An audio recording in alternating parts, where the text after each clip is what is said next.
დღის განმავლობაში არაერთი აქცია მოეწყო ამ წუთებშიც დედაქალაქის ქუჩებში მსვლელობებია, რომელიც გზად ერთმანეთს უერთდება და საბოლოოდ თავს ტრადიციულად რუსთაველზე მოიყრის. ჩვენ თანმიმდევრობით შემოგთავაზებთ პირდაპირ ჩართვებს ადგილებიდან, დავიწყოთ თბილისის სახელმწიფო უნივერსიტეტიდან, სადაც სალომე ლაბაძე იმყოფება და გვეტყვის ახლა რა ეტაპზეა მსვლელობა. სალომე.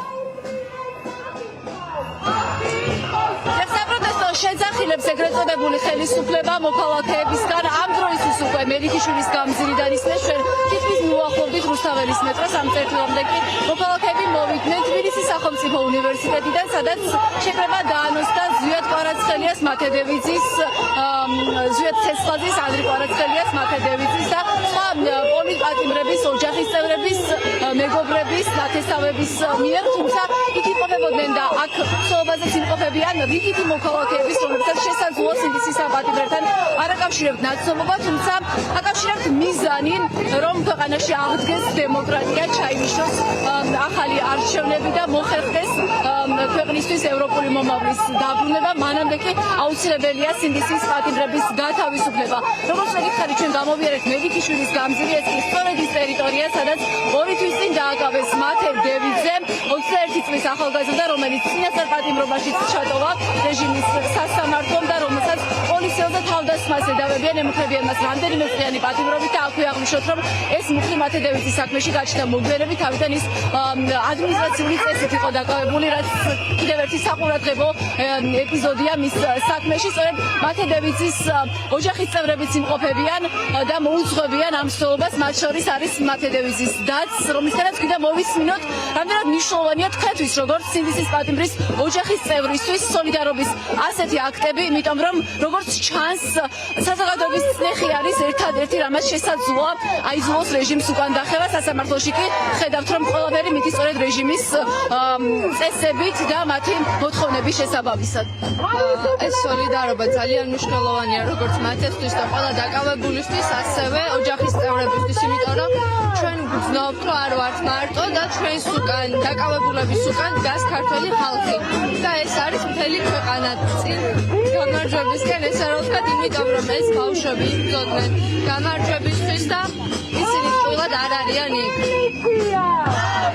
მათედევიძის დას უსმენდით, მე როგორც გითხარით, მსვლელობაზე იმყოფებიან რიგითი მოქალაქეებიც, ისეთები, რომლებიც შეიძლება არ იყვნენ სინდისის პატიმრების ოჯახის წევრები, თუმცა მისდევენ მთავარ მიზანს, რაც ნიშნავს საქართველოში დემოკრატიის აღდგენას, პირველ რიგში ახალი არჩევნების ჩანიშნვის გზით, რასაც წინ უნდა უწყებდეს სწორედ სინდისის პატიმრების გათავისუფლება. ამ მსვლელობას, რომელიც დაიწყო თბილისის სახელმწიფო უნივერსიტეტის პირველი კორპუსის მიმდებარედ, შემოუერთდნენ ასევე მსვლელობის მონაწილეები საზოგადოებრივი მაუწყებლიდან, სადაც აქცია ტრადიციულად იმართება იმ მოთხოვნით, რომ საზოგადოებრივი მაუწყებელი დაეთმოს ხალხს და იქ გაჟღერდეს სწორედ იმ ადამიანების მოთხოვნები, რომლებსაც სურთ, რომ საზოგადოებრივი მაუწყებელი იდგეს ქართველი ხალხის სამსახურში და ახმოვანებდეს რეჟიმის მიმართ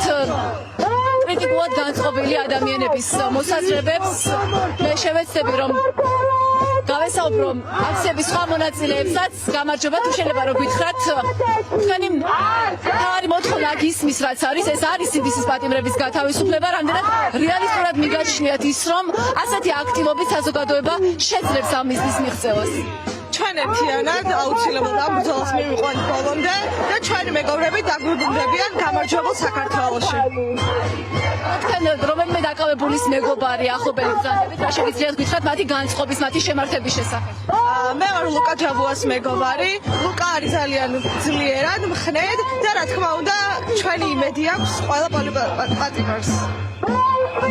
აქვე გაჩერებთ ბანერსაც, რომელზეც დატანილია ამ მსვლელობის მთავარი მოთხოვნა თავისუფლება სინდისის პატიმრებს. ვკითხულობთ ამ ბანერზე, რომელზეც ასევე არის წარმოდგენილი ყველა იმ ადამიანის სახელი და გვარი, რომელიც ამ დროისთვის რეჟიმის მიერ არის დატყვევებული. 53 სახელისა და გვარის ამოკითხვა შესაძლებელია ამ ბანერზე, რადგან სწორედ ამ რაოდენობის სინდისის პატიმარი ყავს ახლა საქართველოში. საქართველოს, უბრალოდ კი რეჟიმს, რომელმაც ეს ადამიანები დაატყვა. სამართლიანი და მშვიდობიანი პროტესტის პასუხად პერიოდულად აქციის მონაწილეები ამ ადამიანების სახელებსა და გვარებს ხმამაღლა კითხულობენ და ითხოვენ მათ გათავისუფლებას რეჟიმის მიერ. ხედავთ სხვა შინაარსის საპროტესტო ბანერებსაც და როგორც კარგად ხვდება მაყურებელი, ეს მსვლელობა უნდა დასრულდეს რუსთაველის გამზირთან, უпростоრად კი სწორედ რუსთაველის გამზირთან მისვლით უნდა დაიწყოს მორიგი საპროტესტო შეკრება იმავე მიზნით, რომ ჩაინიშნოს ახალი არჩევნები და გათავისუფლდნენ სიდისის პატიმრები, მანამდე კი ხმამაღალ საპროტესტო შეძახილებს ეგრეთ წოდებული ხელისუფლება იცნეს რუსთაველის გამზირიდან.